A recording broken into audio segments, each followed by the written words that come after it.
Sebelum melanjutkan, jangan lupa subscribe dulu, terima kasih. Bab 131 Target awal. 2 atau 3 hari berlalu dan Patriark tua Feng tidak datang lagi. Feng Jiu awalnya mengira bahwa kakeknya mungkin mengira bahwa dia bukan yang asli setelah kembali menemui Feng Qingge di kediaman Feng, tetapi dia mulai merasa ragu selama 2 hari terakhir. Dari sikap dan nada bicara Patriark tua Feng, bahkan jika ternyata dia mengira Feng Jiu bukan orang yang sebenarnya, dia pasti akan tetap mencarinya. Namun setelah menunggu selama 2 atau 3 hari dan masih belum ada tanda-tandanya, dia mulai menganggapnya agak aneh. Oleh karena itu, dia keluar dari kamarnya dan melihat ke arah tengah halaman tempat Leng Xuang tengah berkultivasi sambil duduk dalam posisi teratai. Dia berkata, "Leng Xuang, pergilah cari tahu apakah ada sesuatu yang terjadi di dalam kediaman Feng dalam 2 hari terakhir ini."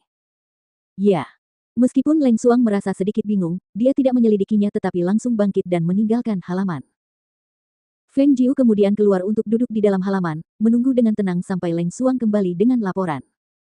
Jika masalah ini tidak ditangani dengan benar, dia tidak akan bisa menenangkan hatinya untuk melanjutkan kultivasinya. Dia tidak bermaksud untuk kembali ke kediaman Feng secepat itu, tetapi situasinya telah berubah sedemikian rupa. "Jiu kecil, Ibu Qing membuat sup manis. Aku punya semangkuk untuk kamu cicipi. Lumayan."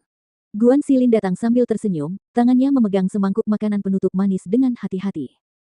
"Terima kasih, kakak," katanya sambil menyeringai padanya, lalu berdiri untuk menerima mangkuk itu. Guan Xilin lalu duduk di meja batu sebelum berkata, "Jiu kecil, aku datang ke sini untuk membicarakan sesuatu denganmu." "Oh, ada apa?" tanyanya sambil menyeruput hidangan penutupnya. Dia ragu sejenak sebelum berkata, "Saya berpikir bahwa saya ingin bertarung di arena pasar gelap." Mendengar itu, alis Feng Jiu berkerut. "Kau ingin mendapatkan uang dari sini? Tidak banyak uang yang bisa dihasilkan dari sini sejak awal dan jika kau bertemu dengan lawan yang lebih kuat darimu yang brutal dan tidak kenal ampun, kau mungkin tidak akan mendapat kesempatan untuk mengakui kekalahan dalam pertandingan. Menurutku, selain bisa menghasilkan uang, aku juga bisa meningkatkan kemampuan bertarungku. Dalam situasiku saat ini, yang paling kurang adalah pengalaman bertarung yang sebenarnya dan kupikir ini bisa membantuku mengumpulkan sebagian dari itu. Aku kemudian akan mengambil bagian dalam seleksi pertarungan Sun Glory yang diadakan setiap 3 tahun untuk menjadi salah satu dari 10 kandidat teratas yang akan memasukkan namaku ke dalam daftar bintang, di mana aku akan memperoleh kesempatan untuk mendaftar ke Akademi Awan Bintang untuk berlatih kultivasi." Akademi Awan Berbintang. Dia mencari-cari dalam benaknya sebentar sebelum berkata, apakah lembaga kultivasi itu yang dinilai sebagai Akademi Berbintang 7? Aku ingat bahwa mereka sangat ketat dalam seleksi dan mereka hanya melakukannya sekali setiap 3 tahun. Untuk negara kelas 9 kecil seperti negara Sun Glory ini, tampaknya tidak ada seorang pun yang mampu mendapatkan tempat di Akademi Awan Berbintang selama bertahun-tahun. Akademi Awan Bintang selalu sangat ketat dalam menyeleksi siswa dan mereka berada di dalam kelas 6 menengah negeri hijau melonjak. Hanya dengan menjadi 10 petarung terbaik negeri kemuliaan matahari, aku akan memiliki kesempatan untuk pergi ke sana dan mencobanya.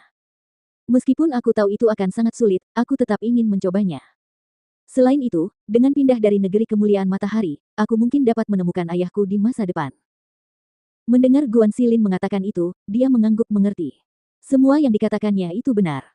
Bagi seseorang dari negara kelas 9 yang kecil yang ingin pergi ke negara dengan kelas yang lebih tinggi, hanya orang-orang yang kekuatannya telah diakui yang akan diizinkan masuk. Jika tidak, bahkan jika seseorang adalah pangeran suatu negara, seseorang akan ditolak masuk tepat di gerbang kota jika mereka pergi ke sana. Mengambil contoh kasus Murong Yisuan, dia adalah seorang pangeran dari negara Sun Glory, dan putra surga yang bangga. Awalnya dia memiliki kesempatan untuk diterima di Akademi Awan Bintang untuk berlatih kultivasi, tetapi sebuah insiden tak terduga 3 tahun lalu telah menyebabkan dia kehilangan kesempatan itu, dengan kesempatan langka dengan Akademi Awan Bintang terlepas begitu saja dari genggamannya. Jika dia ingin mendaftar ke Awan Bintang sekali lagi, dia harus menunggu seleksi berikutnya yang akan berlangsung 3 tahun kemudian. Karena targetmu sudah ditetapkan, maka lakukan saja. Tapi kau harus ingat satu hal. Saat bertukar pukulan, kau harus selalu berhati-hati. Jika kau menghadapi lawan yang terlalu kuat, kau harus segera menyerah. Kau harus menyadari hal ini. Kalah dalam satu pertandingan bukanlah hal yang memalukan, tetapi jika kau kehilangan nyawamu, sudah terlambat untuk menyesal. Aku tahu itu. Mulutnya kemudian tersenyum lebar dan kemudian Leng Xuang datang berjalan masuk.